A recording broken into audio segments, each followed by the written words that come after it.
আগের দিন অবধি আমরা কি মডার্ন পিরিয়ডিক টেবিলের পর্যায়গুলো সম্বন্ধে বুঝেছিলাম, that means left to right, এবং দেখেছিলাম আমাদের 7টা পর্যায় রয়েছে। এবং ওই কোনো একটা কি বলি, কোনো একটা পর্যায়ের যে ক্রমিক সংখ্যাটা, সেই ক্রমিক সংখ্যাটা কি বোঝায়, যে কোনো একটা পর্যায়, let's say second period, right? তাহলে আমি যদি চলে আসি আমার যে সেকেন্ড পিরিয়ডে, আমি যদি চলে আসি সেকেন্ড পিরিয়ডে যে এলিমেন্ট গুলো থাকবে তার ভ্যালেন্স সেলটা মানে আউটার মোস্ট সেলটা হবে 2, এবং ওখানে 2s এবং 2p এই দুটো থাকে। তাই এখানে টোটাল এলিমেন্ট আছে 8টা, কারণ এখানে টোটাল ইলেকট্রন ধরে 8টা। শুরু হয় লিথিয়ামে, শেষ হয়ে যায় নিয়নে। সেরকমই ফার্স্ট পিরিয়ড মানে n ইকুয়াল টু 1, সেখানে শুধু 1s আছে। 1s এ টোটাল দুটো ইলেকট্রন ধরে, তাই দুটো এলিমেন্ট থাকে, হাইড্রোজেন আর হিলিয়াম, দুটো element. Same n equal to 3 তে যদি আমরা আসি, n ইকুয়াল টু 3 তে 3s 3p থাকে। 3d টা কেন হয় না? ওই যে আউটবাউ principal, n plus L rule অনুযায়ী 4s এ আগে ইলেকট্রন ধরে, দেন 3d। তাই আমরা 3p কে 3 সেলের মধ্যে, sorry 3 cell in the sense 3 পিরিয়ডের মধ্যে আমরা আনতে পারছি না, তাহলে 3s 3p, তাহলে এখানেও 8টা ধরে। দেন n সেলের মধ্যে রয়েছে 4s 3d 4p, এখানে 18 ধরবে। দেন 5 এর মধ্যে 5s 4d 5p, তাহলে এখানে ধরবে 18টা। এর মধ্যে যে 10 10 করে রয়েছে, এই 10 10 মানে d তে 1 to 10, আর এখানে 10 মানে 4 এ 1 to 10। এই যে d তে 1 to 10 একটা থেকে 10টা পর্যন্ত ধরছে, যে 10টা এলিমেন্ট, তাদেরকে বলি ফার্স্ট ট্রানজিশন সিরিজ। এখানে যে 10টা ধরে সেকেন্ড ট্রানজিশন সিরিজ। তবে এক্ষেত্রে বলার 3dটা হচ্ছে 3d সিরিজ, 4dটা হচ্ছে 4d সিরিজ। এই ট্রানজিশন এলিমেন্ট গুলোতে যে d10, দ্যাট মিনস 3d10 বা 4d10, জিঙ্ক, ক্যাডমিয়াম, মার্কারি, এই জায়গাটায় এসে কি তাদেরকে আমরা ট্রানজিশন এলিমেন্টের মধ্যে ধরছি না, তাদেরকে আমরা ট্রানজিশন এলিমেন্টের মধ্যে ধরি না। এটা আগের দিন যেটা ছিল সেখানে কিন্তু বলা হয়েছে। এবার 6 এর মধ্যে 6s 4f 5d 6p, total 32। এইখানে যে 14টা এলিমেন্ট আমরা দেখতে পাচ্ছি, এই 14টা এলিমেন্ট আসলে আমার ল্যান্থানাইডস। এখানে 7s 5f 6d 7p। সেরকমই এই 5f এর জন্য যে 14টা এলিমেন্ট আমাদের আসছে তারা হচ্ছে অ্যাক্টিনাইডস। তবে মনে রাখতে হবে ল্যান্থানাম ইটসেলফ ল্যান্থানাইডস এর আন্ডারে নয়, অ্যাক্টিনিয়াম ইটসেলফ অ্যাক্টিনাইডস এর আন্ডারে পড়ছে না। এগুলো সব ইনফরমেশন আগের দিন আমরা বলেছি। আচ্ছা, মানে বলা হয়েছে ইনফরমেশন। এবার আজকে আমরা শ্রেণী সমূহের বর্ণনা পড়বো। শ্রেণী সমূহ মানে একটা লেফট টু রাইট ছিল, 1 2 3 4 5 7 করে 7টা পিরিয়ড পেয়েছি, যেটা লেফট টু রাইটে গেছে। এবার আপ টু ডাউন দেখবো। আপ টু ডাউনে যেটা থাকে সেগুলোকে আমরা বলি গ্রুপ বা শ্রেণী। পর্যায় সারণীতে আমাদের এরকম 18টা গ্রুপ বর্তমান। আইইউপিএসসি যেটা মেন সংস্থা, যেগুলো এই এই কোন রুল আমরা মেনটেন করে চলবো সেই রুলগুলো অ্যাসাইন করে 1988, সেইখান থেকে তখন আমরা 1 থেকে 18টা পর্যন্ত সংখ্যা দিয়ে সেটাকে সূচিত করা হয়েছিল। লেফট টু রাইটে মানে 1 2 3 4 5 করে আমরা লেফট টু রাইটে চলে যাব, পিরিয়ডিক টেবিলের দিকে যাচ্ছি। এই যে গ্রুপের নাম্বারটা কি বোঝায়, গ্রুপ 1 বা গ্রুপ 2 বা গ্রুপ 3 4 5 6 করে আবার এদিকে 13 14 এমনি করে যে আমরা যাব পিরিয়ডিক টেবিলে, তাহলে গ্রুপের সংখ্যাটা কি বোঝায়?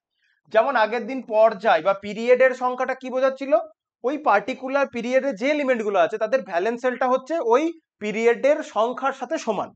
এক্ষেত্রে গ্রুপ নাম্বারটা কি বোঝাবে? গ্রুপ নাম্বারটা বোঝাবে পার্টিকুলার গ্রুপে ওপর থেকে নিচে যে এলিমেন্ট গুলো রয়েছে প্রতিটা ইলেকট্রনের নাম্বার ও ভ্যালেন্স ইলেকট্রনটা। তাহলে গ্রুপ 1 এ যারা রয়েছে তাদের প্রত্যেকের ভ্যালেন্স ইলেকট্রন 1। গ্রুপ 2 তে প্রত্যেকের টোটাল ভ্যালেন্স ইলেকট্রন হচ্ছে দুটো ভ্যালেন্স ইলেকট্রন। ভ্যালেন্স সেলটা কোন সংখ্যাটা দিয়ে বুঝছি? পর্যায় সংখ্যাটা দিয়ে। ভ্যালেন্স সেল এটা কোনটা দিয়ে বুঝছি? Valence sell. ভ্যালেন্স সেলের সংখ্যাটা আমরা কোনটা দিয়ে বুঝছি? ভ্যালেন্স সেলের সংখ্যাটা আমরা বুঝছি পর্যায় সংখ্যা দিয়ে, আউটার মোস্ট সেল। আর ওই আউটার মোস্ট সেলে কতগুলি ইলেকট্রন থাকবে, দ্যাট মিন্স ভ্যালেন্স ইলেকট্রন কোন সংখ্যা দিয়ে বুঝছি? শ্রেণী বা গ্রুপ সংখ্যা দিয়ে। তাহলে যেসব মৌলের যোজ্যতা কক্ষের ইলেকট্রন বিন্যাস একই রকম হয়, যেসব মৌলের যোজ্যতা কক্ষক মানে আউটার মোস্ট সেলের ইলেকট্রন বিন্যাস একই রকম হয়, তাদের দুই প্রপার্টিতে মিল পাওয়া যায়, তাদের ধর্মগত সাদৃশ্য বর্তমান। কেন ধর্মগত সাদৃশ্য পাবো? তার কারণটা হচ্ছে যে ইলেকট্রন গুলো আউটার মোস্ট সেলে রয়েছে মানে ভ্যালেন্স সেলে রয়েছে, সেই ইলেকট্রন গুলি আদতে বন্ডিং এ বা রিয়াকশনে টেক পার্ট করে। তাহলে দুটো এলিমেন্ট লেটসে যাদের ভ্যালেন্স সেলের নাম্বার অফ ইলেকট্রন সেম, তাহলে তাদের বন্ডিং প্যাটার্নটা বা রিয়াকশন করার প্যাটার্নটাও সেম হওয়ার কথা, তাই তাদের ধর্মের সাদৃশ্য দেখতে পায়। তাই এগুলিকে একই শ্রেণীতে স্থান দেওয়া হয়েছে। তাহলে যাদের ভ্যালেন্স সেলটা একই তাদেরকে একই শ্রেণী মানে উপর থেকে নিচে রাখা হয়েছে। ঘুরিয়ে বলতে পারি একই শ্রেণীতে যারা রয়েছে তাদের ভ্যালেন্স ইলেকট্রনটা একই হয়, সংখ্যাটা একই হয়। এবার আইইউপিএসসি প্রথার সঙ্গে সঙ্গে আমেরিকান প্রথা, সিএএস, ইউরোপীয় প্রথা দ্যাট মিন্স মেন্ডেলিপের প্রথা অনুযায়ী গ্রুপগুলোকে চিহ্নিত করার পদ্ধতি নিচে তালিকাতে দেওয়া রয়েছে। কি করে আমরা বুঝবো? তাহলে সেটা আমরা দেখি একটু।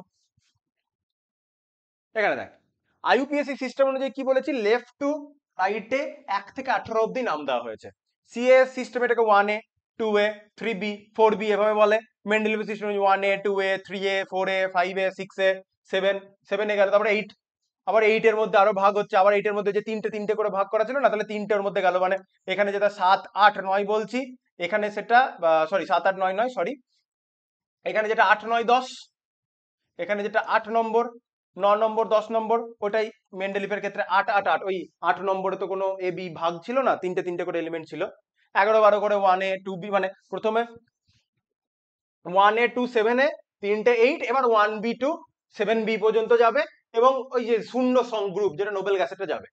এটার সাথে এটা কোরিলেশনটা অত না মনে রাখলেও হবে, তোকে মেন যেটা মনে রাখতে হবে, মডার্ন পিরিয়ডিক টেবিলে 1 থেকে 18টা আমার গ্রুপ রয়েছে।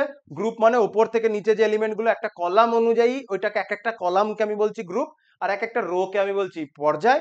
তাহলে তোর একটা পার্টিকুলার মানে মডার্ন পিরিয়ডিক টেবিলে কতগুলো পর্যায় রয়েছে, 7টা, কতগুলো গ্রুপ রয়েছে, 18টা।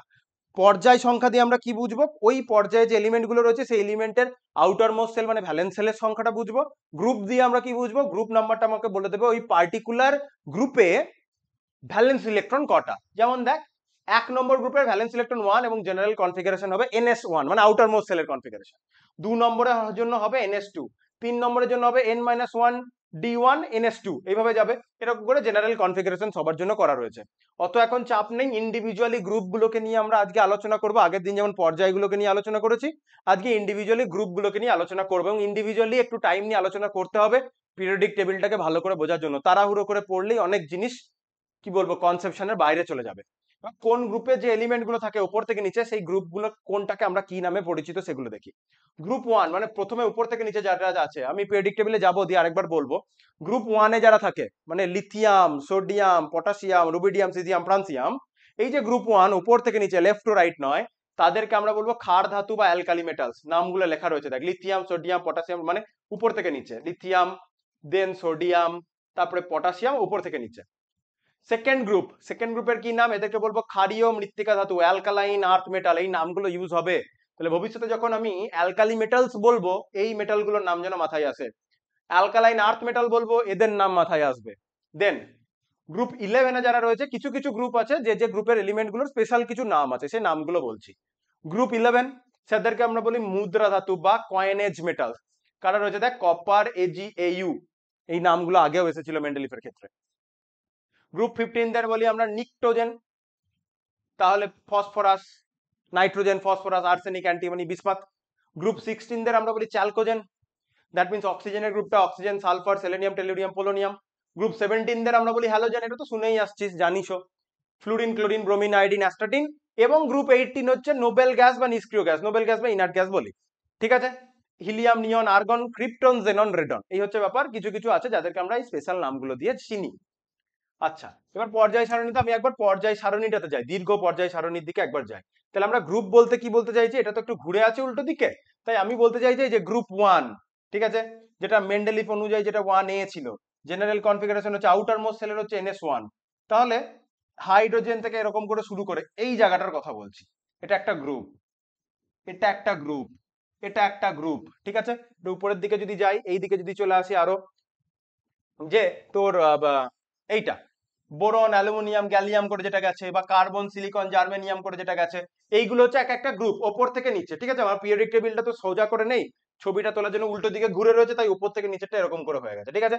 আর লেফট টু রাইট আমি যেটা বলছিলাম, সেটা হচ্ছে এটা পিরিয়ডিক টেবিলটা ঘুরে আছে, ঠিক আছে, সেটা হুঁশ রাখবি। এটা বলিস না যেন স্যার এটা তো লেফট টু রাইট হলো, পিরিয়ডিক টেবিলটা ঘুরে আছে, দ্যাট মিনস সোজা করে নিলে এটা আপ টু ডাউন হচ্ছে। আর কি লেফট টু রাইট মানে এই যে পর্যায় 1 লেফট টু রাইট, পিরিয়ডিক টেবিলটা ঘুরিয়ে নিবি, লেফট টু রাইট হচ্ছে।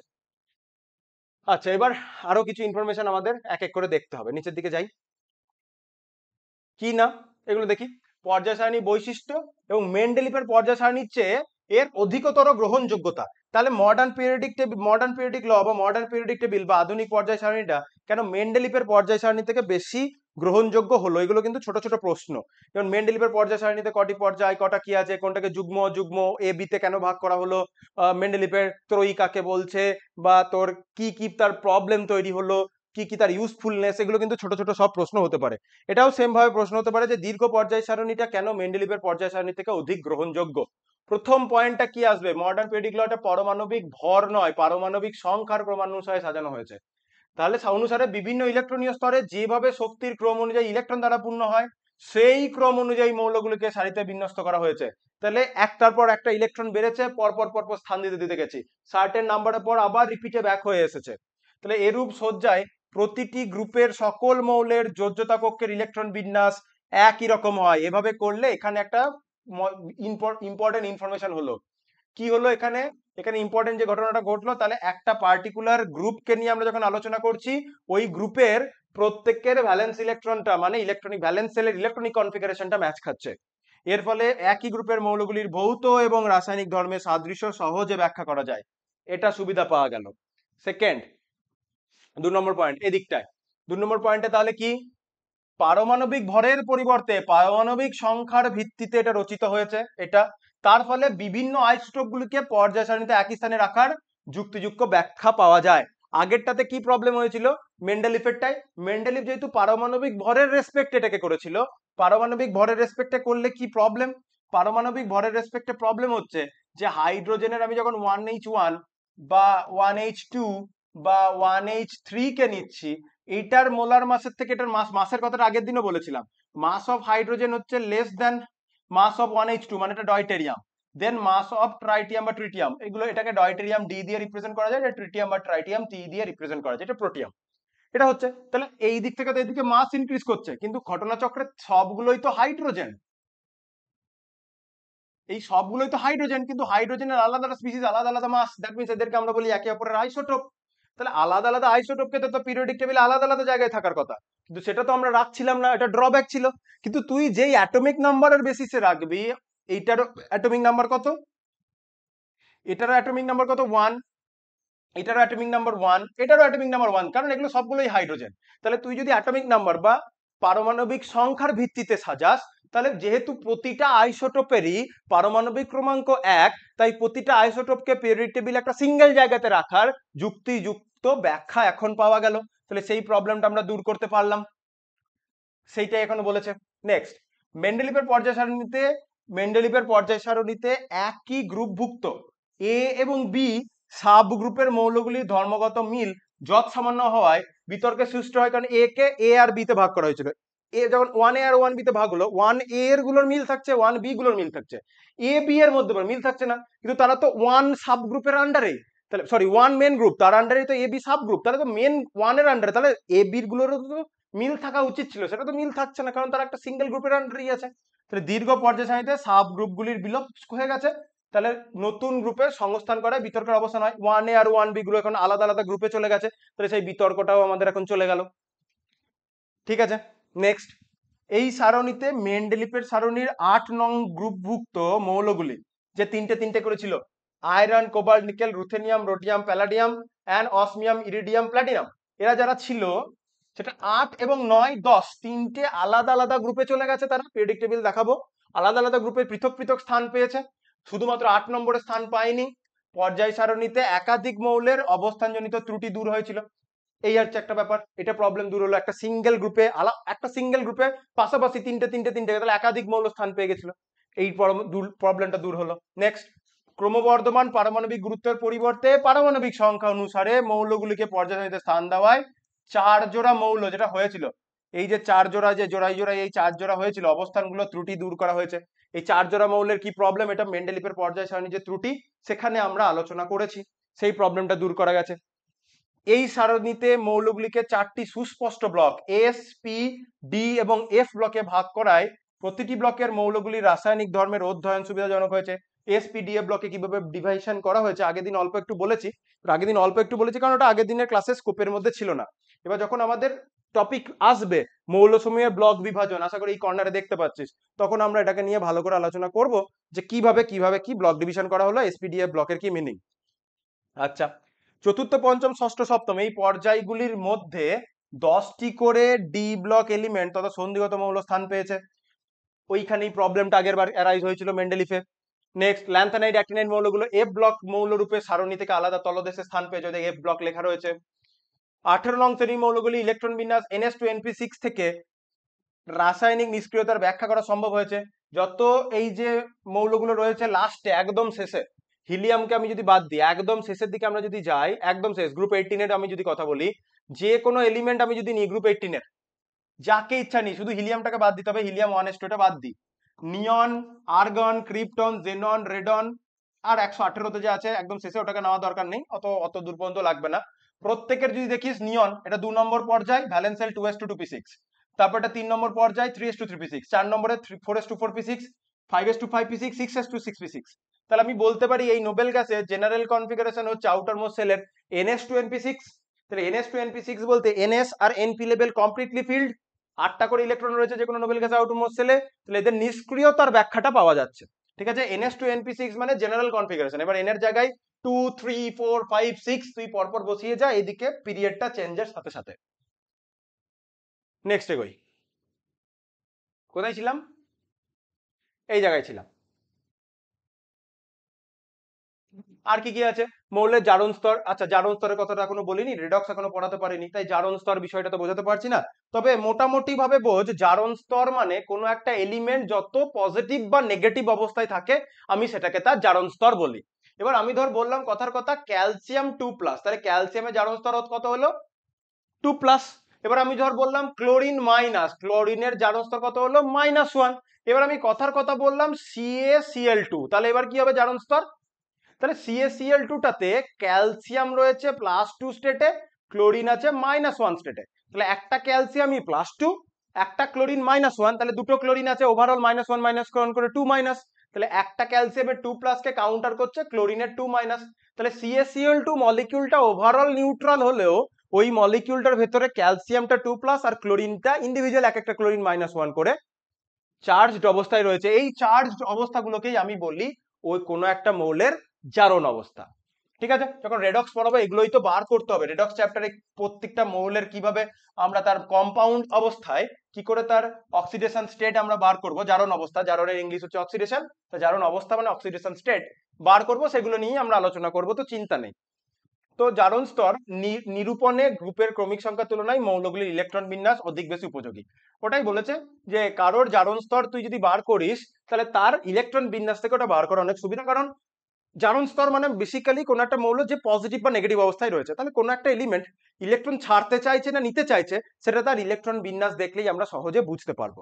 এই হচ্ছে ব্যাপার। যেমন ধর সোডিয়ামের কথা যদি বলি, সোডিয়ামের 1s2 2s2 2p6, 10টা হলো 3s1। তাহলে সোডিয়াম কি করতে চাইবে? ওই 3s1 এর ইলেকট্রনটা ছেড়ে দিতে চাইবে, দিয়ে এনে সোডিয়াম প্লাস হবে। তাহলে ইলেকট্রনিক বিন্যাস দেখে আমি বুঝতে পারছি সোডিয়ামের ওই 3s ইলেকট্রনটা ছেড়ে দিলেই ওটা 2s2 2p6 হবে। নোবেল গ্যাসের কনফিগারেশন পেয়ে যাচ্ছে আউটার মোস্ট সেলে, তো মানে ভ্যালেন্স সেলে, তো সেই জন্য ওটা ছাড়তে চাইছে। তো ইলেকট্রন বিন্যাস থেকে কারোর জারণ অবস্থাটা প্রেডিক্ট করা আমাদের কাছে সুবিধা। ইলেকট্রন বিন্যাসের ভিত্তিতে একই পর্যায় সারণী রচিত হওয়ায়, এই পর্যায় সারণী রচিত হওয়ায় একটি পর্যায়ে সর্বাধিক কতগুলি মৌল স্থান পাবে তা এই বিন্যাসের ভিত্তিতে ব্যাখ্যা করা যায়। স্বাভাবিক, ওই যে একটা পর্যায়ে কতগুলো এলিমেন্ট থাকতে পারে, যতগুলো তুই ওখানে অরবিটাল পাচ্ছে, যেমন 2s আর 2p, তাহলে ওই সাবসেল এস এর একটাই অরবিটাল, পি এর 3টে অরবিটাল, -1 0 +1 মানে px py pz, তাহলে টোটাল 8টা ইলেকট্রন ধরতে পারছে ভ্যালেন্স সেলে, তাহলে ওখানে টোটাল 8টা এলিমেন্ট, তাহলে একটা পর্যায়ে কতগুলো এলিমেন্ট থাকবে আগেই প্রেডিক্ট করে দিতে পারছিস। পি ব্লকের মৌলগুলির মধ্যে ধাতু এবং অধাতুর মধ্যে কোনো সুস্পষ্ট বিভাজন রেখা না থাকলেও দীর্ঘ পর্যায় সারণীতে স্টেয়ার স্টেপ ডায়াগোনাল এই বিভাজন রেখা সহজে কাজ করে। এই স্টেয়ার স্টেপ ডায়াগোনালটা আলাদা করে পড়তে হবে, চিন্তা নেই। স্টেয়ার স্টেপ ডায়াগোনাল বলতে কি, যখন স্টেয়ার স্টেপ ডায়াগোনাল এই চ্যাপ্টারে টপিক আসবে তখন আমরা দেখবো এই জিনিসটা কি বলতে চেয়েছে। ঠিক আছে, আপাতত শুনে রাখলেন যে স্টেয়ার স্টেপ ডায়াগোনাল বলে কিছু একটা ব্যাপার রয়েছে, যেটা ধাতু অধাতুর মধ্যে একটা সেপারেট করার আমরা চেষ্টা করি। কারণ এখানে ধাতু শেষ হলে এখানে অধাতু শুরু হলে এরকম হয় না, একটা ট্রানজিশন আছে। তো সেখানেই ধাতু কল্প, ধাতু কল্প কি হচ্ছে তাহলে? ধাতু কল্প মানে মেটালয়েডসরা রয়েছে, যার মানে ধাতু অধাতু বোথ প্রপার্টি রয়েছে। তো সেখানে আমরা স্টেয়ার স্টেপ যে কি সম্পর্ক আছে আমরা দেখবো, ব্যাপারটা আছে, ডিটেলেই আছে আলাদা করে। এবার ত্রুটি দেখতে হবে, কোনো কিছুই ত্রুটি ছাড়া নয়, যদিও এখানে ত্রুটির সংখ্যাটা কম। প্রথম ত্রুটি কি আসছে? এই সারণীতে হাইড্রোজেনের জন্য, এই সারণীতে হাইড্রোজেনের জন্য কোনো উপযুক্ত স্থান নির্দিষ্ট করা হয়নি। হাইড্রোজেনকে গ্রুপ 1 এ বা গ্রুপ 17 দু জায়গাতেই রাখা যেতে পারে। হাইড্রোজেনকে দু জায়গাতেই যে রাখা যেতে পারে, কি কি ধর্ম গ্রুপ 1 নের এলিমেন্ট গুলোর সাথে মিল রয়েছে, আর কি কি ধর্ম গ্রুপ 17 মানে হ্যালোজেন গুলোর সাথে মিল রয়েছে, এটা যখন মেন্ডেলিভের পর্যায় সারণী পড়াচ্ছিলাম সেখানে কিন্তু ওই ধর্মগুলোর তলায় আন্ডারলাইন করে দিয়েছিলাম। তাহলে সেই কি কি সাথে মিল আছে সেই মিলগুলো আগে বলেছি, আগে ক্লাস দেখবি তাহলেই বুঝতে পারবি। উভয় গ্রুপের অন্তর্ভুক্ত করা হয়েছে, এরূপে অন্তর্ভুক্তি সারণীর মূল বৈশিষ্ট্যের সঙ্গে সঙ্গতিপূর্ণ নয়। একজনকে দু জায়গাতেই রাখতে পারছি তাহলে সঙ্গতি হচ্ছে না, আমি একজনকে একটা জায়গাতে ক্যারেক্টারিস্টিক ওয়েতে রাখতে চাইছি, এটা হচ্ছে আমার মেন কাজ। ইলেকট্রন বিন্যাসের 1s2 ভিত্তিতে হিলিয়ামের অবস্থান গ্রুপ 2 তে হওয়ার কথা, কারণ হিলিয়ামের আউটার অরবিটে ইলেকট্রন রয়েছে, মানে ভ্যালেন্স শেলে ইলেকট্রন রয়েছে দুটো 1s2, তাহলে যার দুটো ভ্যালেন্স ইলেকট্রন তার গ্রুপ 2 তে থাকার কথা, কারণ গ্রুপ সংখ্যাটাই কারণ ভ্যালেন্স ইলেকট্রন সংখ্যাকে বোঝায়। কিন্তু হিলিয়াম কোথায় পৌঁছে গেছে? হিলিয়াম আমি যদি পিরিয়ডিক টেবিল দেখি তাহলে দেখতে পাবো হিলিয়ামটি পৌঁছে গেছে গ্রুপ 18-এ। হিলিয়াম কোথায় পৌঁছে গেছে? হিলিয়াম চলে এসেছে কোথায়? গ্রুপ 18-এ চলে এসেছে। এই যে হিলিয়াম, তাহলে গ্রুপ 18-এ কে চলে এলো? গ্রুপ 18-এ চলে এলো তোর হিলিয়াম। তাহলে যার দুটো ভ্যালেন্স ইলেকট্রন তার গ্রুপ 2 তে থাকার কথা। এটা একটা ত্রুটি, বা তুই বলবি ত্রুটি কোথায়? নোবেল গ্যাস বলে নোবেল গ্যাসের সাথে রেখে দেওয়া হয়েছে। মানছি ওটাই তো যুক্তি, নোবেল গ্যাস বলে নোবেল গ্যাসের সাথে রাখা হয়েছে, কিন্তু তোর পিরিয়ডে বা গ্রুপে ডিভিয়েশন করার মেন রুলটা কি ছিল, ডেফিনেশনটা কি ছিল? গ্রুপ সংখ্যাটা দিয়ে কি বোঝায়? তার ভ্যালেন্স ইলেকট্রনকে বোঝায়। আবার এখানে একটা প্রপ তোর যুগ কোশ্চেন আসতে পারে, স্যার 18 এক্ষুনি বলছেন এদের ভ্যালেন্স ইলেকট্রন 8টা, তাহলে গ্রুপ 18, তাহলে তো গ্রুপ 18 মানে ভ্যালেন্স ইলেকট্রন ওর কি বলে 18টা হওয়া উচিত, তাহলে 8 কেন বলছেন? এই 13 থেকে 18-র ক্ষেত্রে আমাদের 10 মাইনাস করে দিতে হয়। কেন মাইনাস করে দিতে হয়, কিভাবে বুঝতে হয়? কোন একটা এলিমেন্টকে পর্যায় সারণীতে আমরা কিভাবে প্লেস করব, তোকে পরীক্ষাতে কোশ্চেনটা এরকম দেবে, কোন একটা এলিমেন্টের নাম বলবে, দিয়ে বলবে এলিমেন্টটা পর্যায় সারণীর কত পর্যায় এবং কত গ্রুপে রয়েছে। সেটা বার করার সময় আমাদের কেন 13 থেকে 18-এর মধ্যে যারা রয়েছে 10 বাদ দিতে হয়, সেই যুক্তিটাই আমরা আসবো। তাহলে কথাটা হচ্ছে এটাই, গ্রুপ 18 মানে ভ্যালেন্স ইলেকট্রন 8টা থাকার কথা, হিলিয়ামে তো দুটো, তাহলে গ্রুপ 18-এ কেন থাকবে? ডেফিনেশনকে কন্ট্রাডিক্ট করছে, সেই জন্য এটাকে আমরা ত্রুটির মধ্যে ফেলছি। আচ্ছা নেক্সট কথাটা কি হলো তাহলে? যে গ্রুপ 2 তে হয়েছে হওয়ায় কথা, কিন্তু নিষ্ক্রিয় গ্যাসের সঙ্গে ধর্মের সাদৃশ্য থাকার জন্য মৌলটিকে গ্রুপ 18-এ স্থান দেওয়া হয়েছে, এটা হচ্ছে ব্যাপার। মেন্ডেলিভের পর্যায় সারণীর মতো এতেও ল্যান্থানাইড এবং অ্যাক্টিনয়েড সারির প্রত্যেকটি মৌলকে পৃথক পৃথকভাবে উপযুক্ত স্থানে বসানো সম্ভব হয়নি, মানে ওই মেন পেরিয়ডিক টেবিলে রাখা সম্ভব হয়নি, এদেরকে সারণীর নিচে আলাদা করে স্থান দিতে হয়েছে এ ব্লক এলিমেন্ট আকারে। দেন 4 নম্বর কি? একই মৌলের সমস্ত আইসোটোপগুলিকে একই স্থানে রাখা হয়েছে। ত্রুটিমুক্ত না হলেও মৌলসমূহের ইলেকট্রনিক বিন্যাসের ভিত্তিতে এই দীর্ঘ পর্যায় সারণীটি অধিকতর বিজ্ঞানসম্মত এবং বর্তমানে ভুল প্রচলিত। তাহলে এটা দিয়েই বেশি গ্রহণযোগ্য, কারণ মেন্ডেলিভের পর্যায় সারণী যে ত্রুটিগুলো ছিল সেগুলোকে দূর করা গেছে। আর আমরা যে জিনিসটাকে ত্রুটি বলছি হাইড্রোজেনের ক্ষেত্রে বা হিলিয়ামের ক্ষেত্রে, এই ত্রুটিগুলো অতটাও প্রবলেমেটিক আমার কাছে এই মোমেন্টে নয়, কারণ হিলিয়ামে নোবেল গ্যাসের সাথে প্রপার্টি মিল আছে, নোবেল গ্যাসে ফেলে দাও তাহলে সবকটা নোবেল গ্যাস এক জায়গায় চলে এলো। আর হাইড্রোজেনে তো 1s1 ভ্যালেন্স ইলেকট্রন একটা, ওটাকে গ্রুপ 1-এ ওদের সাথে রেখে দাও। গ্রুপ 17-এও রাখা যেত, কিন্তু গ্রুপ 17 থেকে গ্রুপ 1-এ রাখলাম, ভ্যালেন্স ইলেকট্রনটা ম্যাচ করলো বলে, হচ্ছে ব্যাপার। ঠিক আছে, এবার এখানে তুই কোশ্চেন গুলো দেখবি। সিরিয়াম থেকে লুটিসিয়াম পর্যন্ত মৌলকে বিরল মৃত্তিকা ধাতু কেন বলে? বইয়ে আন্ডারলাইন করে দিয়েছি কেন বিরল মৃত্তিকা ধাতু বলে, বিরল মৃত্তিকা ধাতু কেন বলে, আমি বারবার বলছি, মার্ক করা রয়েছে। নিচের প্রত্যেকটি পরিচয় সময় দীর্ঘ পর্যায় সারণীতে অবস্থান লেখো। দীর্ঘ পর্যায় সারণীতে অবস্থান লেখাটা এখনো শেখায়নি। ও আচ্ছা, ইন্ডিভিজুয়াল অ্যাটম তো বলেনি, আমি ইন্ডিভিজুয়াল অ্যাটম বলেছে হয়তো। তরল অধাতু, তরল ধাতু, তেজস্ক্রিয় হ্যালোজেন, তেজস্ক্রিয় নিষ্ক্রিয় গ্যাস, তেজস্ক্রিয় ক্ষার ধাতু, এরা পর্যায় সারণীর কোথায় থাকে সেগুলো থেকে জানতে হবে। তাহলে তোকে জানতে হবে না তরল অধাতুকে, তরল ধাতুকে, তাহলে তারা পিরিয়ডিক টেবিলে কোথায় আছে, তাহলে এই ইন্ডিভিজুয়াল এলিমেন্ট গুলোর নাম জানতে হবে, তবে গিয়ে তুই করতে পারবি।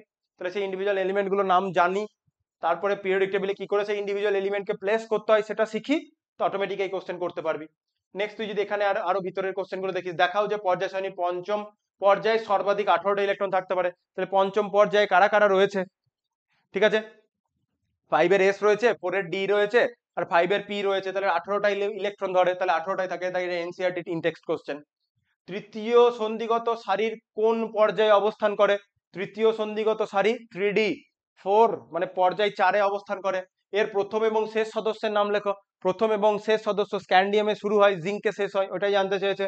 দীর্ঘ পর্যায় সারিতে চ্যালকোজেন মৌলগুলি কোন শ্রেণীতে অবস্থান করে? চ্যালকোজেন মানে অক্সিজেনেরটা, মানে গ্রুপ 16-এ অবস্থান করে। কয়েকটি এরূপ মৌলের নাম বলো। Oxygen, sulphur, selenium, tellurium, polonium, হয়ে গেল চ্যালকোজেন। দেন কি হয়েছে? দীর্ঘ পর্যায় সারণীতে প্রতিটি গ্রুপের মৌলগুলির যোজ্যতা কক্ষের ইলেকট্রন বিন্যাস একই রকম হয় কেন? তাহলে দীর্ঘ পর্যায় সারণীতে যোজ্যতা কক্ষের প্রতিটি গ্রুপ হয় কেন? কারণ আমরা ওভাবেই সাজিয়েছি, এমন ভাবেই সাজিয়েছি যেন সার্টেন টাইম বাদে ওই ইলেকট্রনিক বিন্যাসটা ব্যাক করে আসে, এবং যাদের ভ্যালেন্স শেলের ইলেকট্রনিক বিন্যাসটা এক তাদেরকে আমরা একই গ্রুপে রেখেছি, ওই জন্যই হয়েছে, তাছাড়া আবার কি পর্যায়বৃত্তিটা। এবার হচ্ছে মৌলসমূহের ব্লক বিভাজন। মৌলসমূহকে আমরা বিভিন্ন ব্লকে ডিভাইড করব। তাহলে তুই যদি একটা পিরিয়ডিক টেবিলকে দেখিস না, তোর পিরিয়ডিক টেবিলটা এরকম টাইপের দেখতে লাগবে। আমি যদি একটা ব্রডার সেন্সে বলি, ব্রডার সেন্সে যদি আমি পিরিয়ডিক টেবিলটাকে ড্র করি, এরকম টাইপের দেখতে লাগবে, এরকম টাইপের দেখতে লাগবে। এখানে একটা ডিভিশন আসবে, ডি ব্লক আসবে, এখান থেকে তোর একটা পি ব্লকের টোটালটা আসবে কমপ্লিট, আর নিচে একটা তোর দুটো থাকবে। এটাকে দুভাগে করে দিলাম, এটাকে আমি দুটো ডিভিশন করে দিলাম। তাহলে এই জায়গাটাই আছে তোর টোটাল এস, এই জায়গাটাই আছে ডি, এই জায়গাটাই আছে পি, আর এইখানে আছে দু পিস এফ, ঠিক আছে, 4F আর 5F এরটা।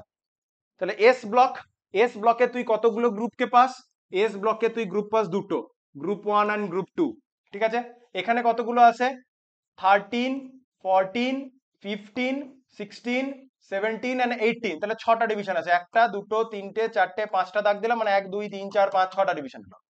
এখানে কতগুলো আসবে? 10টা, তাহলে 13 আর 2 এর মধ্যে, তার মানে 3 4 5 6 7 8 9 10 11 12, তাহলে কতগুলো? একটা, দুটো, তিনটে, চারটে, পাঁচটা, ছটা, সাতটা, আটটা, নটা, তার মানে 1 2 3 4 5 6 7 8 9 10টা ডিভিশন হলো, 10টা এলিমেন্ট এখানে থাকবে, এই হচ্ছে ব্যাপার। আর বাকি এফ, এফ এর তো অ্যাক্টিনাইডস অ্যান্ড সরি, উপরে অ্যাক্টিনাইডস কেন লিখলাম, ল্যান্থানাইডস অ্যান্ড এটা অ্যাক্টিনাইডস এর দুটো গ্রুপ থাকে, 14টা করে এলিমেন্ট থাকে। তো এগুলো আশা করি বুঝতে পেরেছিস। তাহলে ব্লক ডিভিশন মানে কোনো একটা এলিমেন্টের লাস্ট ইলেকট্রনটা যে সাবসেলে প্রবেশ করছে সেটাকে সেই ব্লকের আন্ডারে ফেলি। যেমন এই গ্রুপের general outer most electronic configuration হচ্ছে NS1, এর কনফিগারেশন হচ্ছে NS2, তাহলে প্রত্যেকেরই আউটার মোস্ট ইলেকট্রনটা 2 তে ঢুকছে। এই ক্ষেত্রে কি চলে আসে 13তে? 13তে হচ্ছে NS2 NP1 দেন NS2 NP2, তাহলে এখানে লাস্ট ইলেকট্রনটা সবারই পি তে ঢুকছে, এরকম করে NS2 NP2 হতে হতে তুই আলটিমেটলি আসছিস NS2 NP6 অব্দি পৌঁছাচ্ছিস। তাহলে তার জন্য 1 থেকে 6টা, তাহলে এখানে 6টা গ্রুপ তৈরি হচ্ছে ইন্ডিভিজুয়ালি, ঠিক আছে। তাহলে লাস্ট ইলেকট্রনটা পি তে ঢুকছে, সেম ওয়েতে লাস্ট ইলেকট্রনটা ডি তে ঢুকবে। ফার্স্ট ট্রানজিশন সিরিজ সেটা 3D, তাহলে 3D, তারপরেরটা হচ্ছে মানে 3D মানে এটা, তারপরে সেকেন্ডে যেটা শুরু হবে লেফট টু রাইটে 10টা, সেটা হচ্ছে তোর কি 4D, তাহলে লাস্ট ইলেকট্রনটা 3D তে, লাস্ট ইলেকট্রনটা 4D তে, যেরকম প্রবেশ করছে সেরকম ডি সিরিজ। এবং যেহেতু ডি তে টোটাল 10টা ইলেকট্রন ধরে, তাহলে ডি 1 to 10 টোটাল এরকম করে 10টা করে এলিমেন্ট আছে। আর এফ এ তো 14টা এলিমেন্ট হবেই, কারণ এফ এ তো 14টা ইলেকট্রন ধরে, যদিও এফ এর কিছু কিছু ইলেকট্রনিক কনফিগারেশন এখানে হয় না। তো এফ ব্লক এলিমেন্টের জেনারেল ইলেকট্রনিক কনফিগারেশনটা নিয়ে আমাদের ভালো করে পড়তে হয়, যেটা 12 এর আমরা ডিএফ ব্লক যখন পড়বো তখন ভালো করে আলোচনা করব।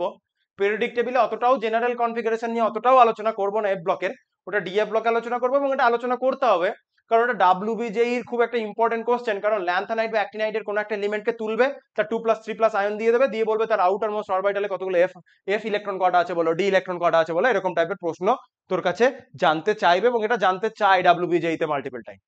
যাই হোক, এই হচ্ছে তোর ব্লক ডিভিশন, এই হচ্ছে গিয়ে তোর block division. Block division, block ডিভিশনটা ভালো করে দেখ কি ছিল, যে SPDF 4টে ব্লকে আমরা ভাগ করেছি। তাহলে প্রথমে 1s1 আছে, এবং বাকি ওইটা 1s1 মানে একটা হাইড্রোজেন আর কি, দিয়ে বাকি তোর এখানটা এস ব্লক, এস ব্লকে NS1 to 2 মানে দুটো ভাগ হয়েছে না, একটা NS1 আর একটা NS2 লিখলাম, তাহলে দুটো NS1 to 2 ইলেকট্রন থাকতে পারে। এখানে 1s2 মানে এটা হিলিয়াম, তার জন্য এটা তো হিলিয়ামটাকে আলাদা করা হয়েছে, কারণ ওটা তো পি ব্লকে গিয়ে ঢুকে গেছে হিলিয়ামটা। এবার হিলিয়ামটা আসলে তো 1s2 মানে হিলিয়ামটার এই সেকেন্ড গ্রুপটাতে থাকার কথা, ও গ্রুপ 18 চলে গেছে, কারণ নোবেল গ্যাসগুলোকে রাখা হয়েছে। তাহলে পি ব্লকে একমাত্র হিলিয়ামই যার লাস্ট ইলেকট্রনটা এসে ঢুকছে, ওটা এস ব্লকে কথা। বাকি তোর এখানে পরপর 6টা ডিভিশন হয়েছে, কটা হলো 1 2 3 4 5 6টা, হ্যাঁ 6টা ডিভিশন হলো। ওখানে NS2 NP1 to 6 এরকম করে ইলেকট্রন ফিল আপ হতে শুরু করলো। বোরন, বোরন হচ্ছে তোর 2p1, তারপরে কার্বন 2p2, তারপরে নাইট্রোজেন 2p3, এরকম করতে করতে আমার 2p6 অব্দি ফিল আপ হচ্ছে। দেন হচ্ছে ডি ব্লক, ডি ব্লকের একটা জেনারেল ইলেকট্রনিক কনফিগারেশন হয় যে NS এ 1 to 2 ইলেকট্রন থাকবে, N-1 D তে 1 to 10 ইলেকট্রন থাকবে, এটা জেনারেল কনফিগারেশন। যখন আমরা DF ব্লক আলাদা করে 12 এ পড়বো, খুব ইম্পর্টেন্ট টপিক এন্ট্রান্সের রেসপেক্টেও, তখন এই জেনারেল কনফিগারেশন গুলোকে নিয়ে আরো ডিটেল আলোচনা করবো। আপাতত দেখে রাখ এরকম টাইপের একটা জেনারেল ইলেকট্রনিক কনফিগারেশন হয়। NS লেভেলে, মানে NS level in the sense 4s থেকে স্টার্ট হবে। যদি 3D সিরিজের আমি কথা বলি, 3D সিরিজের আমি যদি কথা বলি, সিরিজ 3D সিরিজের আমি যদি কথা বলি, এস লেভেলে 1 to 2 ইলেকট্রন থাকবে, মানে 4s লেভেলে 1 to 2 ইলেকট্রন থাকবে, আর 3D তে 1 to 10 ইলেকট্রন থাকবে। ঠিক আছে, একটা দুটো তিনটে চারটে করে 10টা ইলেকট্রন ঢুকবে, আর তার করসপন্ডিং এস লেভেলে একটা কি দুটো থাকবে। যেমন আমি যদি জিঙ্কের কথা বলি, জিঙ্কের হচ্ছে 4s2 3D 10, কিন্তু আমি যদি কপারের কথা বলি, আমি যদি সেম রেসপেক্টে কপারের কথা বলি, কপারের কি হয়ে যাবে 4s1 3D 10। তাহলে সেটাই বলছি, ডি তে 10টা 8টা 9টা যটাই থাকুক না কেন, এসে দুটো একটা দুটো বা একটা ইলেকট্রন থাকবে, সেটা নির্ভর করছে কার কিরকম সিচুয়েশন। এই জন্য জেনারেল কনফিগারেশনে NS1 to 2 লিখেছে, D1 to 10 লিখেছে। সেম ওয়েতে তুই যদি এফ ব্লক এলিমেন্টের জেনারেল কনফিগারেশনের দিকে তাকাস, তাহলে দেখতে পাবি N-2 এফ লেভেলে 1 to 14 ইলেকট্রন থাকবে, N-1 লেভেলে 0 to 1 ইলেকট্রন থাকবে, আর NS এ দুটো ইলেকট্রন থাকবে। এই হচ্ছে ব্যাপার। তবে এই জেনারেল কনফিগারেশন গুলো নিয়ে আমরা 12 এর ডিএফ ব্লক যখন পড়বো, তখন আমাদের ভালোভাবে এই কনফিগারেশন গুলো পড়তে হবে, কারণ ডিএফ ব্লক থেকে মলিকিউল অ্যাটম তুলবে, পজিটিভ নেগেটিভ, নেগেটিভ তো নয়, পজিটিভ চার্জ করবে, দিয়ে বলবে তার আউটার মোস্ট সেলে কতগুলো কি ইলেকট্রন আছে বল। এই হচ্ছে এই কোশ্চেনের সিচুয়েশন। দেন আমরা ইন্ডিভিজুয়াল ব্লক গুলোকে নিয়ে বুঝবো। অলরেডি কিছু ইনফরমেশন আমি দিয়ে দিয়েছি, বই থেকে মার্ক করি। তাহলে যেসব মৌলের ইলেকট্রন বিন্যাসে সর্বশেষ ইলেকট্রনটার বহিস্তম কক্ষ এস অরবাইটালে অর্থাৎ এনএস অরবাইটালে স্থান পায়, তাদেরকে আমরা এস ব্লক মৌল বলছি। দ্যাট মিনস যার ভ্যালেন্স ইলেকট্রনটা, লাস্ট ইলেকট্রনটা এস লেভেলে প্রবেশ করছে, তাই জেনারেল কনফিগারেশন NS1 to 2 হবে। এখানে তাহলে দুটো গ্রুপ পাচ্ছি, কারণ এস এ দুটো ইলেকট্রন ধরে, একটা ইলেকট্রন ধরলে একটা গ্রুপ, দুটো ইলেকট্রন ধরলে তখন 2 নম্বর গ্রুপ। তাহলে NS1 লেভেল যেটা রয়েছে তাদেরকে আমরা ক্ষার ধাতু বলছি, হাইড্রোজেন এবং ক্ষার ধাতুগুলো, লিথিয়াম সোডিয়াম একটা। এন্ড 2 নম্বর গ্রুপটা তাদের ক্ষারীয় মৃত্তিকা ধাতু বলছি, ইলেকট্রনিক বিন্যাস NS2। ঠিক আছে, তাহলে সেটা কোনটা ছিল, আমার ওই বেরিলিয়াম এর যে গ্রুপটা, সেই গ্রুপটা। আচ্ছা, এখান থেকে একটা কথা বলা রয়েছে যে হিলিয়ামে 1s2 ইলেকট্রন থাকলেও এটা এস ব্লক এলিমেন্ট হওয়া সত্ত্বেও একে কিন্তু এস ব্লক এলিমেন্ট হিসেবে গণ্য না করে পি ব্লকে রাখা হয়েছে, কারণ নোবেল গ্যাসের সাথে এর ধর্মের মিল আছে। তাহলে এখানটায় এরকম করে লেখা হলো। ঠিক আছে, তাহলে এস এর দুটো গ্রুপ আছে, 1 and 2, যেটা মেন্ডেলিফের ক্ষেত্রে বা 1A আর 2A যেরকম হয়েছে। নেক্সট,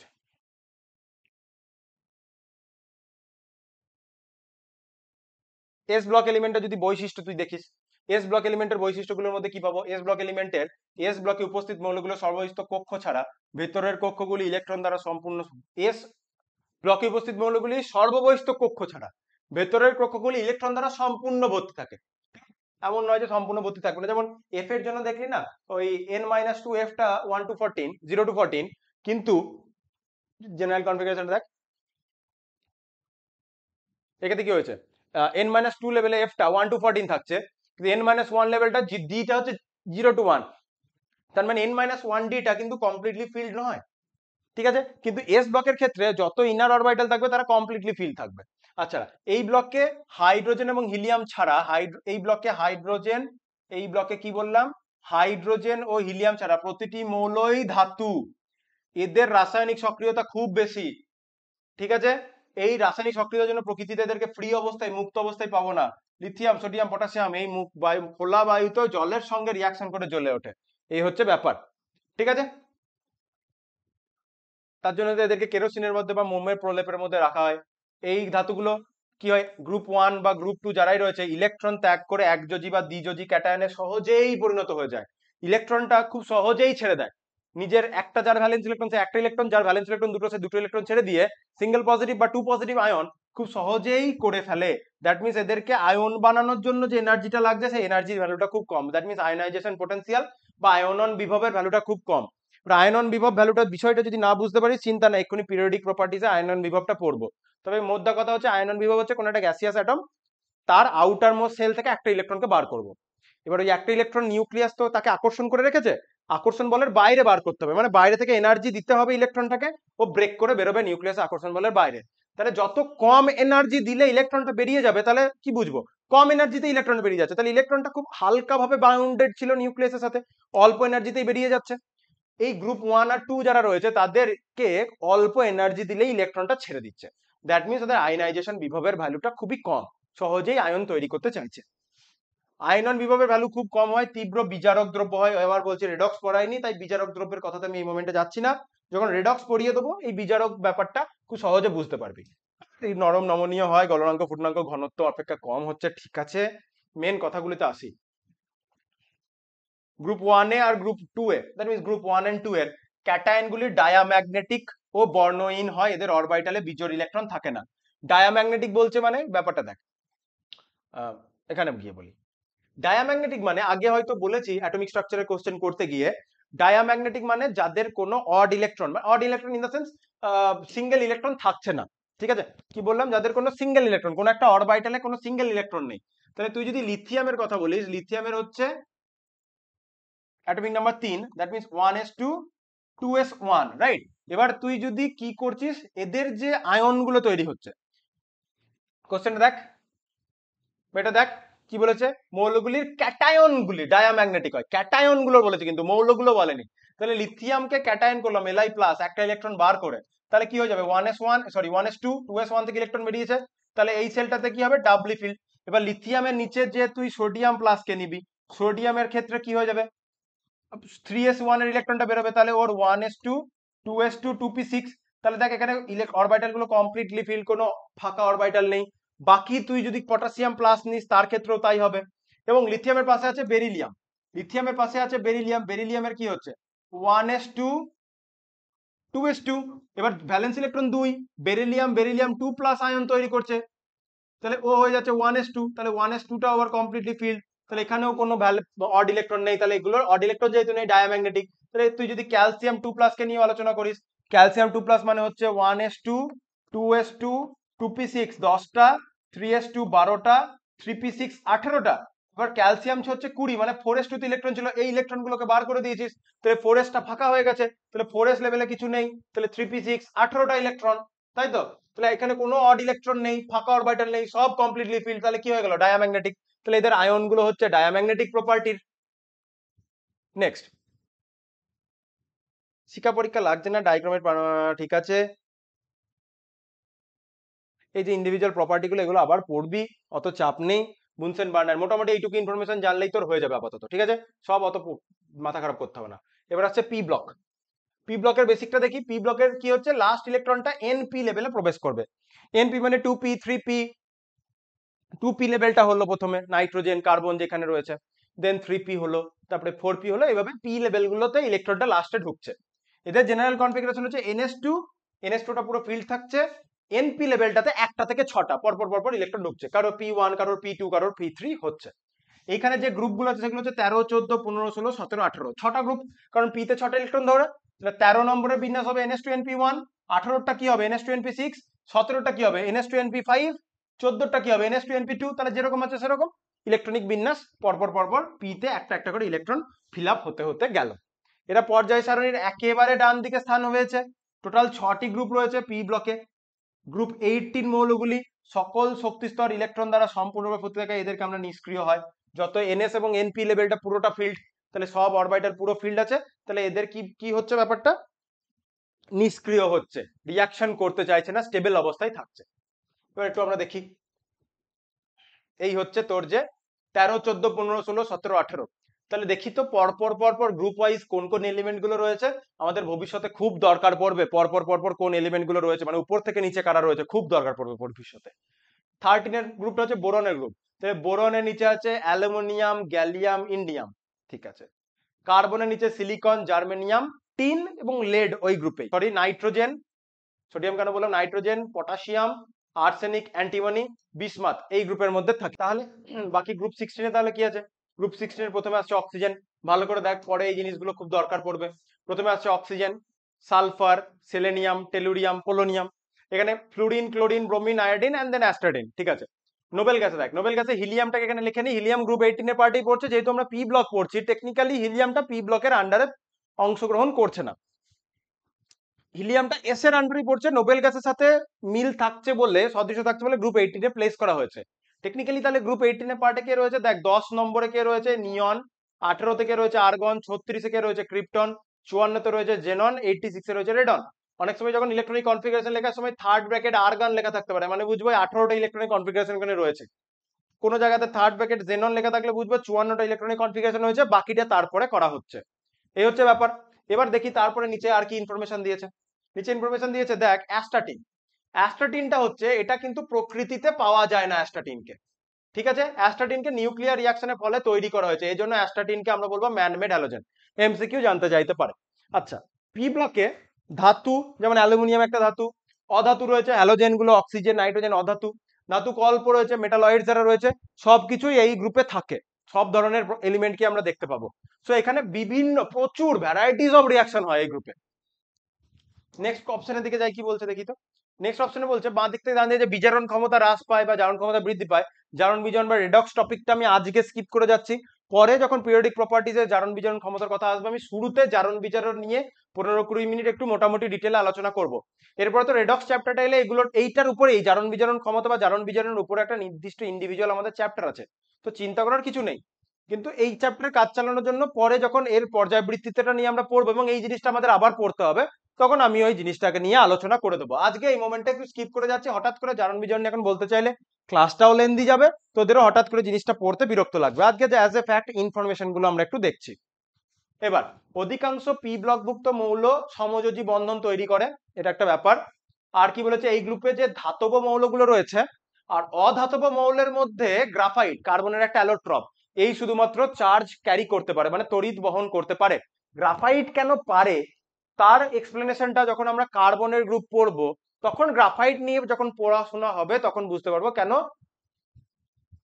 গ্রাফাইট তড়িৎ এবং তাপ পরিবহন করতে পারে। কি বলেছে, এই ব্লকের ধাতব মৌল গ্রাফাইট ছাড়া অন্যান্যরা তাপ ও তড়িতের কুপরিবাহী। তাহলে ধাতব মৌল যারা রয়েছে এবং গ্রাফাইট এরা সুপরিবাহী, বাকিরা কুপরিবাহী। আচ্ছা, এখানে একাধিক যোজ্যতা মানে একাধিক জারণ স্তর আমরা দেখতে পারি এবং জারণ স্তর নেগেটিভ পজিটিভ বোধ দেখা যায়। যদি আমি অক্সিজেনের জন্য বলি না, অক্সিজেন বিভিন্ন রকম অক্সিডেশন স্টেট দেখায়। অক্সিজেন কি রকম দেখায়, যদি আমি H2O মৌলের কথা বলি, এখন তো অক্সিডেশন নাম্বার ক্যালকুলেট করতে শিখিসনি, আমি জাস্ট বলছি। H2O তে অক্সিজেন -2 দেখিয়ে বসে থাকে। আবার আমি যখন এটাকে আমি বলবো H2O2 হাইড্রোজেন পারঅক্সাইড, সেখানে অক্সিজেন দেখা যাবে -1। আবার আমি যখন বলবো O2, তখন অক্সিজেন অক্সিডেশন স্টেট হচ্ছে 0। আবার আমি যদি বলি OF2 ফ্লুরিন লাগিয়ে দেবো, তখন অক্সিজেন আবার হয়ে যায় +2। তাহলে তুই দেখছিস অক্সিজেন +2 থেকে -2 টোটাল রেঞ্জে অক্সিডেশন স্টেট দেখাচ্ছে। শুধুমাত্র যেরকম দেখাবে ফ্র্যাকশনেও দেখায়, অক্সিজেন -হাফ হাফ অক্সিডেশন স্টেটও দেখাবে। ঠিক আছে, তো সেগুলো নিয়ে তো যখন অক্সিজেনের গ্রুপ আলোচনা হবে তখন। তাহলে আমি বলতে চাইছি একটা এলিমেন্টই মাল্টিপল চার্জড অবস্থা দেখাতে পারে, মানে জারণ অবস্থা দেখাতে পারে, এবং সেটা পজিটিভ নেগেটিভ অনেক কিছুই হতে পারে। এবারে আর বাকি জটিল যৌগ তৈরি করে যখন জটিল যৌগ পড়বো তখন। এবার আমাদের ডি ব্লক এলিমেন্ট।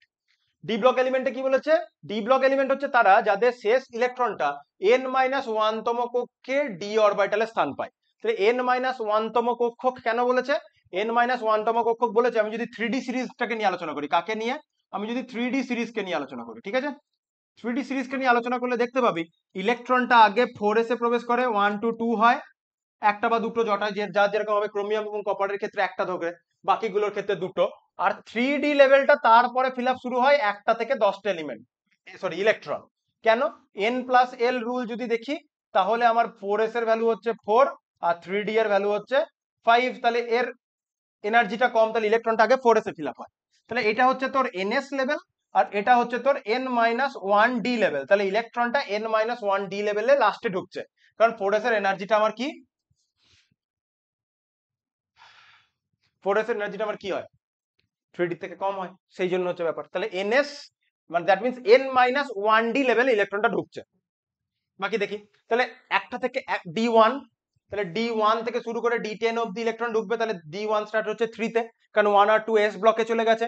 ডি ব্লকে তাহলে 3 4 5 6 7 8 11 9 10 11 12 করে 10টা মৌল এখানে থাকবে। এবার কি হচ্ছে, এই 10টা মৌল অতি সক্রিয় যে এস ব্লক রয়েছে আর কম সক্রিয় যে 13-14 মানে পি ব্লক রয়েছে, তাদের মধ্যে ব্রিজ হিসাবে কাজ করে, সেতু রূপে কাজ করে। তাই এদেরকে আমরা সন্ধিগত মৌল বলবো। তাহলে উপরের যে এস ব্লকের ডিভিশনের জেনারেল ডায়াগ্রামটা ছিল, সেই ডায়াগ্রামটার দিকে আমরা যদি যাই, তাহলে আমরা বলতে পারছি এই যে এস ব্লক আর পি ব্লকের মধ্যে ডি ব্লকটা অ্যাজ এ ব্রিজ কাজ করছে, তাই এদেরকে ট্রানজিশন মেটাল বলি। এটা কিন্তু এই কোশ্চেনটা পরীক্ষাতে দিতে পারে। ট্রানজিশন কেন, ডি ব্লক এলিমেন্টদের আমরা ট্রানজিশন মেটাল বলি, এই কারণের জন্য আমরা ডি ব্লক এলিমেন্টদের ট্রানজিশন মেটাল বলি। এতে জেনারেল কনফিগারেশনটা দেখছিস, যে জেনারেল কনফিগারেশনটা হবে n-1d লেভেলটা 0 to 1 হবে এবং ns লেভেলটা 1 to 2 হবে। জেনারেল কনফিগারেশন মনে রাখাটা খুব একটা কঠিন জিনিস নয়, তুই 3D সিরিজটা দিয়েও মনে রাখতে পারিস। এবার এখানে দেখ 3-4 করে প্রতিটা এলিমেন্টের কি কি রয়েছে, এবং দেখ, এবং মজাদার ব্যাপারটা হচ্ছে মেন্ডেলিফে যেটা গ্রুপ 8 ছিল, ঠিক আছে, সেটাকে এখন 8 9 10, ওখানে দেখ তিনটে তিনটে করে একটা সিঙ্গেল গ্রুপে স্থান পেয়ে গেছিল, যেটা ঠিক ছিল না। এখন সেটা 8 9 10 তিনটা আলাদা গ্রুপে ডিভাইড হয়ে গেছে। এই হচ্ছে ব্যাপার। এবার ফার্স্ট ট্রানজিশন সিরিজ হচ্ছে মানে যাদের লাস্ট ইলেকট্রনটা 3D তে ঢুকছে, ঠিক আছে। এই যে স্ক্যান্ডিয়াম থেকে স্টার্ট করে জিঙ্ক অবধি এদের ইলেকট্রনটা কোথায় ঢোকে, স্ক্যান্ডিয়াম থেকে স্টার্ট করে জিঙ্ক অবধি এই 10টা এলিমেন্টের ইলেকট্রনটা 3D তে ঢোকে, ঠিক আছে। যদিও এটা মনে রাখতে হবে স্ক্যান্ডিয়াম থেকে জিঙ্ক অবধি 3D সিরিজ, কিন্তু জিঙ্ককে আমরা সন্ধিগত মৌল বলবো না, কিন্তু জিঙ্ককে আমরা সন্ধিগত মৌল বলবো না। জিঙ্ক 3D সিরিজের আন্ডারে পড়ছে, কিন্তু জিঙ্ককে সন্ধিগত মৌল আমরা বলতে পারি না। সেম ওয়েতে সেকেন্ড ট্রানজিশন সিরিজ ইথ্রিয়াম থেকে স্টার্ট হয়েছে, ক্যাডমিয়ামে শেষ হয়েছে। এই 10টা এলিমেন্ট হচ্ছে 4D সিরিজের, কিন্তু প্রথম 9টাকে ট্রানজিশন বলবো, ক্যাডমিয়ামটাকে আমরা ট্রানজিশন এলিমেন্ট বলতে পারবো না, সেটাই লেখা রয়েছে যে ক্যাডমিয়াম সন্ধিগত মৌল নয়। কিন্তু যদি আমি বলে 3D 4D তে কারা কারা রয়েছে, ওই টোটাল 10টাই হবে, কিন্তু ট্রানজিশন এলিমেন্ট বললে প্রথম 9টা হবে, ঠিক আছে, সব টোটাল 10টা হবে না। সেম ওয়েতে তৃতীয় বা 5D সিরিজ যদি বলি, 5D সিরিজ তো তোর ল্যান্থানাম থেকে স্টার্ট হচ্ছে, ল্যান্থানাম, তারপরে ল্যান্থানাম আর হাফনিয়ামের মাঝে দেখ 57 থেকে 72 মাঝে 14টা এলিমেন্ট এ ব্লক হয়ে বেরিয়ে গেল ল্যান্থানাইড হয়ে। এবার হাফনিয়াম থেকে এইচ জি পর্যন্ত আরো 9টা, মানে এই একটা আর এই 9টা, টোটাল এই যে 10টা, এই টোটাল 10টাকে তুই 5D সিরিজ বলছিস, কিন্তু এইচ জি যে 10 নম্বর যেখানে D10 হয়ে যাচ্ছে, সেটাকে আমি ট্রানজিশন এলিমেন্টের মধ্যে ধরবো না, এই কথাটা বারবার বলছি। চতুর্থতে অ্যাক্টিনিয়াম থেকে শুরু করে, ঠিক আছে, এই প্রথম তিনটাকে মোটামুটি দেখলেই হয়ে যাচ্ছে। তাহলে সন্ধিগত মৌলের সংজ্ঞা দিয়েছে, দেখেছি যেটা পরীক্ষাতে আসতে পারে, এটা পরীক্ষাতে অবশ্যই আসতে পারে। যেসব মৌলের পরমাণুর ভূমিস্তর অবস্থায় অথবা কোনো স্থায়ী জারণ অবস্থায় ডি উপকক্ষ ইলেকট্রন দ্বারা আংশিক পূর্ণ থাকে, সেই মৌলগুলোকে সন্ধিগত মৌল বলে। আংশিক পূর্ণ থাকতে হবে, তবে গিয়ে সন্ধিগত মৌল বলতে পারবো। ডি অরবিটালটা যদি কমপ্লিটলি ফিল্ড হয়ে যায়, তাহলে তাদের সন্ধিগত মৌল বলতে পারবো না। এবার জিঙ্ক, ক্যাডমিয়াম, মার্কারি, এদের সবারই D10, একজনের 3D10, 4D10, 5D10। ডি কক্ষকটা যদি সম্পূর্ণ ভর্তি হয়ে যায়, তাদেরকে ডি এলিমেন্টের আন্ডারে পড়ছে, কিন্তু তাদেরকে আমরা সন্ধিগত মৌল বলতে পারছি না, এটা হচ্ছে ব্যাপার। ডি ব্লকের যে বৈশিষ্ট্য, প্রত্যেকেই উচ্চ গলনাঙ্ক হয়, স্ফুটনাঙ্ক বেশি হয়, তাপতড়িতে সুপরিবাহী হয়, শুধুমাত্র একজনই ব্যতিক্রম আছে এখানে, মার্কারিটা, এইচজি। তাপতড়িতে সুপরিবাহী হবে কারণ মেটালস এরা। সেকেন্ড পয়েন্টের দিকে ইম্পর্টেন্ট পয়েন্টগুলোকে বলছি, ইন্ডিভিজুয়াল পয়েন্টগুলোকে নিয়ে বেশি ভাবছি না, তার কারণ যখন ডি ব্লক আসবে ক্লাস 12-এ, এই গ্রুপটাকে নিয়ে ডি ব্লকটাকে নিয়েই আমাদের ডিটেলে পড়াশোনা করতে হবে, তাই ইম্পর্টেন্ট কথাগুলোই এখন বলছি। আয়নন বিভব এস মৌল থেকে বেশি হয়, কিন্তু পি মৌল থেকে কম হবে, স্বাভাবিক। এস গুলো হচ্ছে বিশাল রিয়াক্টিভ, যাদের রিয়াক্টিভিটি প্রচুর হয়, আয়নন বিভবটার ভ্যালুটা কম। পি ব্লক গুলোর এই রিয়াক্টিভিটি একটু কমছে, এস ব্লকের তুলনায় তাদের ওদের আয়নন বিভবের ভ্যালুটা কি হচ্ছে, বেশি হচ্ছে। তাহলে ডি ব্লক কি হচ্ছে, এদের দুজনের মাঝামাঝি, তাহলে এদের আয়নন বিভবটা এস ব্লকের থেকে বেশি হবে, কিন্তু পি ব্লকের থেকে কম হবে, স্বাভাবিকভাবেই মাঝামাঝি থাকবে।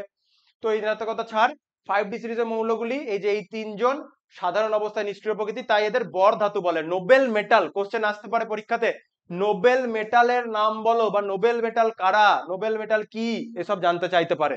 তাহলে প্ল্যাটিনাম Au Hg, Au হচ্ছে গোল্ড অরিয়াম, আর Hg হচ্ছে মার্কারি, পিটি তো প্ল্যাটিনাম। আচ্ছা, ডি ব্লকের মৌলগুলো একাধিক জারণ স্তর ও যোজ্যতা দেখায়, কারণ এদের অসম্পূর্ণ ডি অরবিটাল থাকে। অসম্পূর্ণ ডি অরবিটাল থাকলে একাধিক যোজ্যতা কেন দেখায়, ওই যে বললাম ডিএফ ব্লক যখন পড়বো তখন এই জিনিসগুলো নিয়েই পড়তে হবে, এত কেন দেখাচ্ছে অক্সিডেশন স্টেট, কি সমস্যা বা কি সুবিধা, যাই হোক ডি ব্লকে পড়বো। আচ্ছা, আর কি রয়েছে, ক্ষুদ্র আকার, ঠিক আছে, ডি অবস্থার জন্য ধর্মের, ঠিক আছে, এত লাগছে না, মেন পয়েন্ট গুলো বলছি। আচ্ছা, অধিকাংশ মৌলের পরমাণু বা আয়নে অযুগ্ম ইলেকট্রন থাকায় এরা পরাচুম্বকীয় ধর্ম দেখায়। অধিকাংশ, সবার জন্য বলেনি, অধিকাংশ মৌল আয়ন বানিয়ে দেওয়ার পর তাদের অড ইলেকট্রন থাকছে, অযুগ্ম ইলেকট্রন থাকছে, তার জন্য তারা প্যারাম্যাগনেটিজম দেখায়, বাংলাতে তাদেরকে তুই ওই যে পরাচুম্বকীয় ধর্ম দেখায়। কিন্তু ব্যতিক্রমের মধ্যে scandium 3+, titanium 4+, Zn2+, copper plus, এদের অযুগ্ম না থাকায় এরা ডায়াম্যাগনেটিক, মানে তিরস্চুম্বকীয় হলো। Fe এবং CO কে চুম্বকে পরিণত করা যায়, তাই এদের ফেরোম্যাগনেটিক বলে, ঠিক আছে। ম্যাগনেটিকে পরিণত করা যায় মানে এক্সটার্নাল ইলেকট্রিক ফিল্ড দিয়ে ম্যাগনেটিক জায়গাতে পরিণত করা যায়, ইলেকট্রোম্যাগনেট আর কি। এরা অনুঘট হিসেবে কাজ করে, সংকর ধাতু মানে অ্যালয় তৈরি করে, ঠিক আছে, এগুলো তো ট্রিভিয়াল ইনফরমেশন, মেন ইনফরমেশন ওগুলোই ছিল ডি ব্লক সম্বন্ধে। অ্যান্ড লাস্টলি আমাদের কি আসছে, এফ ব্লক। এফ ব্লক মানে যাদের ইলেকট্রনটা n-2f এ ঢুকবে, ঠিক আছে, n-2f লেভেলে ঢুকছে, তাদেরকে আমরা বলছি n-2f, মানে ওই যে 4f লেভেলে ঢুকছে, 4f লেভেলে ঢুকছে মানে তার 5d আছে, n-1d আছে, আর কি আছে 6 এর s আছে, তাহলে ওখানে 6 এর s হয় মানে আমি ধর 6th পিরিয়ডে চলে গেলাম, এই যে পিরিয়ডে আজকের ক্লাসে যেখান থেকে শুরু হয়েছিল, আমি আজকের ক্লাস যেখানে শুরু করেছিলাম সেখানে যদি চলে আসি 6th পিরিয়ড, হ্যাঁ, তুই যদি এই ক্লাসখান থেকে ক্লাস শুরু হয়েছে, তুই যখন 6th পিরিয়ড নিচ্ছে যেখানে 6 এর এস আছে, 4 এর এফ, 5 এর ডি, 6 এর পি, তাহলে 6 এর এস হচ্ছে তোর এনএস লেভেল, 4 এর এফ হচ্ছে কি তোর n-2 লেভেল, n-2 এফ, 5 এর ডি হচ্ছে তোর কি n-1 ডি, আর এই 6 এর পি হচ্ছে তোর কি np লেভেল। তার জন্য বলছে যাদের ইলেকট্রনটা n-2 এফ লেভেলে ঢুকছে তাদেরকে আমরা বলবো কি এফ ব্লক এলিমেন্টস।